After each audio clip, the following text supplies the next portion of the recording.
What's up, guys? Lately, I've been making videos about my credit card strategy changes in 2024.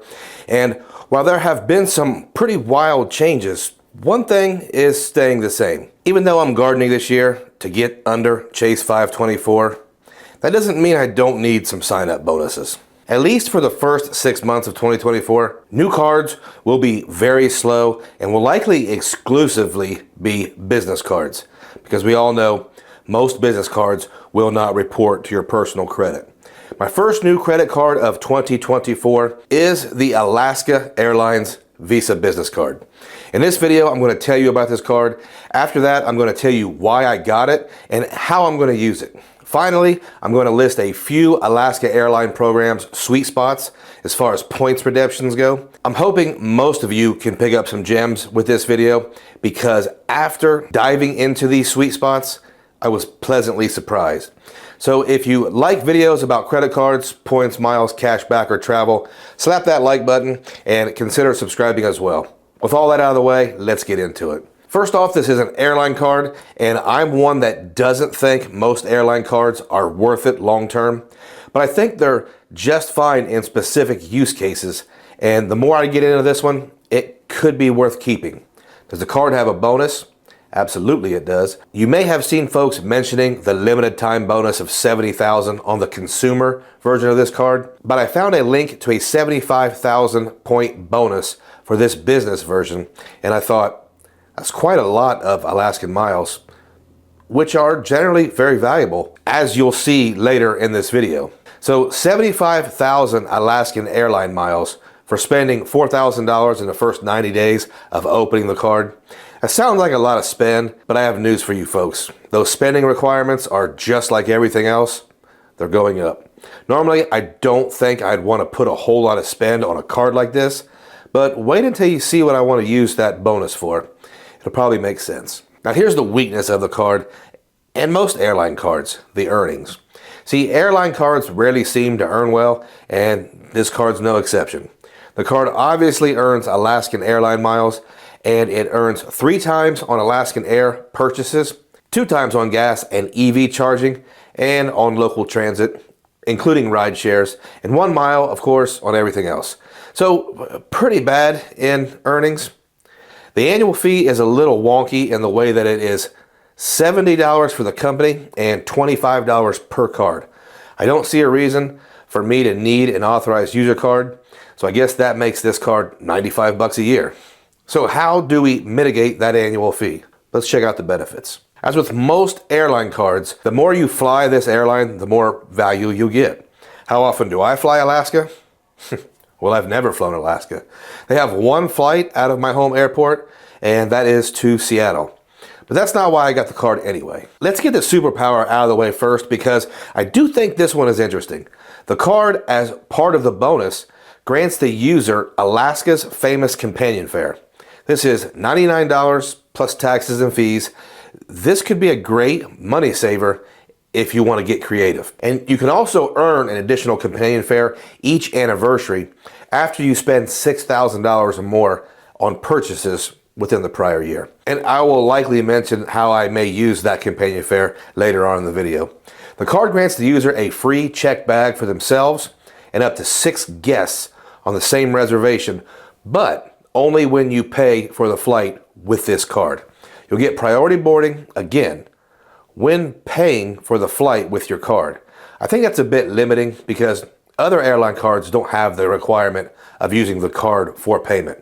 If you have a Bank of America small business account, you can earn a 10% rewards bonus on all earned miles. That could be worth taking a look. 20% back on Alaska Airline in-flight purchases. And I just realized that I never ever purchase anything on a flight. You'll get $100 off an annual Alaskan Lounge Plus membership. This could be nice if you fly out of an airport that has one of these lounges. A Lounge Plus membership does cost between $550 and $650 a year, and that includes 9 Alaska lounges and almost 90 partner lounges. And these prices are set to increase very soon on February 1st. And the card has no foreign transaction fees, so no worrying about that ridiculous 3% fee. And that's it, guys. Pretty simple. I think the superpower of the companion fare is the selling point here for folks that do fly Alaska Airlines. For me, it's the bonus, and I'll see how it goes with the companion fare. Okay, so why did I get the card? Well, I'll keep it real. I'm bonus hunting. For me, 75,000 Alaskan miles is worth the $95 annual fee, and I'm also very interested in trying to optimize that companion fare. Alaskan miles are extremely valuable and include a lot of sweet spots, and for nothing else, their relationship with American Airlines and the One World Alliance makes this bonus worth getting, especially when it's a business card and it doesn't add to my 524. And there's also this hobby I have that includes flying on different airlines and then talking about it. I feel Alaska first class might be a great way to visit Hawaii again. Well, before we get into any of that, let's check out some Alaska sweet spots. You don't have to fly Alaska Airlines to get tons of value from these miles. See, one of the reasons these miles are so valuable is because they're a little difficult to earn. The only transfer partner they have is Marriott, and that's not generally a great transfer. Right off the rip, I want to talk about the actual redemption I want to execute with this bonus. When using Alaska miles, you can schedule a free stopover. That is an insane opportunity for someone like me that does short trips. It's like getting 2 trips for 1. Here's an example of what 70,000 Alaska miles and $30 can do. How about North America to Tokyo, Japan with a stopover in Hong Kong? Oh yeah, let's not forget that's on Cathay Pacific's first class product. Pretty crazy, huh? Not only does that mean you get to fly in style and comfort, but you can enjoy the first class lounge, which from what I understand is pretty awesome. What about Chicago to Johannesburg, South Africa by way of Hong Kong for 70,000 miles and $76? Again, on Cathay's first class product. This one is bound to pique your curiosity. Dallas DFW to Sydney, Australia on Qantas Business for only 55,000 Alaskan miles, $71. Everyone I know wants to visit Australia.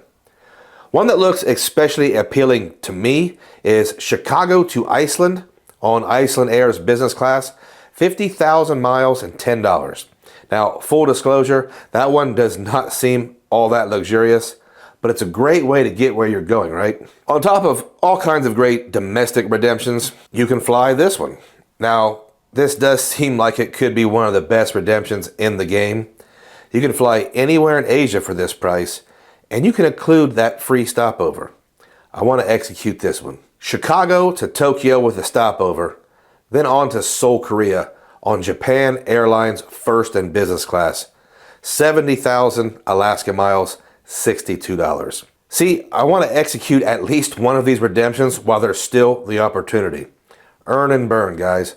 Also, if you are an Alaskan Airlines customer, fill us in on how you use that companion fare ticket, and especially how you use the free stopover to your advantage. I know there are all kinds of great ways to use those 2 perks. So that's it, guys. The limited time 75,000 offer is still out there if you can find it. Otherwise, the public offer is only 50,000 on the business card. I'm very curious to hear how you guys use Alaska Airlines and how you like them in general. And as always, if you've stayed around all the way to the end, I thank you. I appreciate every single one of you.